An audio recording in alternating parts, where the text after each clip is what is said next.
Local सानो दूरीका यातायात व्यवसायी यतिकै राजा चोकमा चक्काजाम गरिरहेको अवस्था छ। तपाईँ यता ब्याकग्राउन्डमा देख्न सक्नुहुन्छ यो भिडभाड छ। यहाँ एक समिति र अर्को समिति बिच झडप भइसकेपछि एकाएक यहाँ चाहिँ म्याजिकहरूको आन्दोलन छ। यतिकै तपाईँ हेर्न सक्नुहुन्छ यो राजा चोक यतिकै तनावग्रस्त अवस्थामा छ। एकातर्फ तपाईँको चाहिँ व्यवसायीहरू चाहिँ आन्दोलन छ भने अर्कोतर्फ तपाईँको गाडी जाम गरेर एकाएक सडक पुरै जाम गरिएको छ। यो सार्वजनिक सडक र सार्वजनिक सरोकारको विषयलाई लिएर आज हामी सडकमा आएका छौँ। यो स्थलगत रिपोर्टिङको क्रममा यदि तपाईँहरू सोच्छ गाडीका हुटमा यतिखेर आन्दोलनकारी हुन् कि व्यवसायी हुन्, व्यवसायीका यी कुराहरू के हुन् यतिखेर सुरक्षा खटिएका वडा प्रहरी कार्यालयका सडक सुरक्षामा खटिरहेका ट्राफिक पनि यहाँ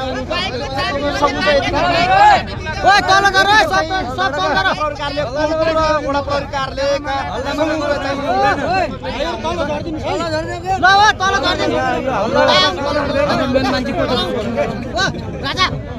यहाँ तपाईँको छलफल चलिरहेको छ। तपाईँ हेर्न सक्नुहुन्छ यहाँ सुरक्षा कर्मीहरूले यतिकै चाहिँ वार्ता मिलाउने वार्ता मिल्दैन सर। हेर्न सक्नुहुन्छ के भएको खास के भएको भनेपछि सर यहाँ नमस्ते यातायातले सातवटा इभी सञ्चालन गरेको छ जसको जाँचपात पर्मिट बिल्कुल केही पनि आएको छैन।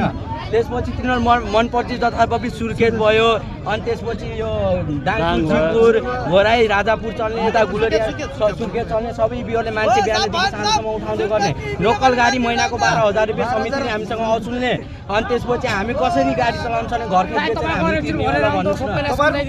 आन्दोलनको माग के हो? हाम्रो आन्दोलन माग के हो भनेपछि यो सिस्टमले इभीहरू चलाइदिनु पर्यो हामीसँग चल्ने भएपछि नमस्ते यातायात प्रणालीले अनि नत्र भनेपछि हाम्रो ड्राइभरलाई आज यहाँ आएर राजा चोकमा पुग्नुपर्छ।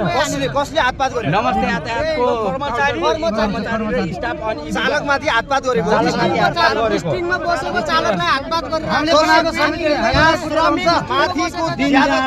दिन दहाडे यहाँ पुलिसको बिट हुँदै पनि पुलिसको बिट र गाडी कहाँ छ? यहाँ गाडी हेर्नु गाडी कहाँ छ? पुलिसको बिट लिएर त यहाँ हुनुहुन्छ हेर्न सक्नुहुन्छ के भएको खास वास्तविक र अबको माग के रहन्छ तपाईँ? अबको माग भनेको हामीसँग इभी मिलेर हिँड्नुपर्छ नत्र भने इभीलाई हाम्रो लोकल रुटमा हटाउनु पर्छ नमस्ते यातायात प्रणालीले।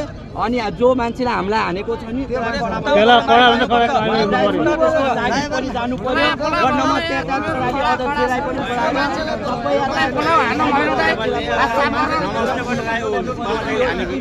कोटपुर नेपालगञ्जदेखि बिहान बेलुकासम्म मान्छे हाल्यो भने 4,000 रुपियाँ भनेर दिनको गाडीले दिएको भने 4,000 रुपियाँ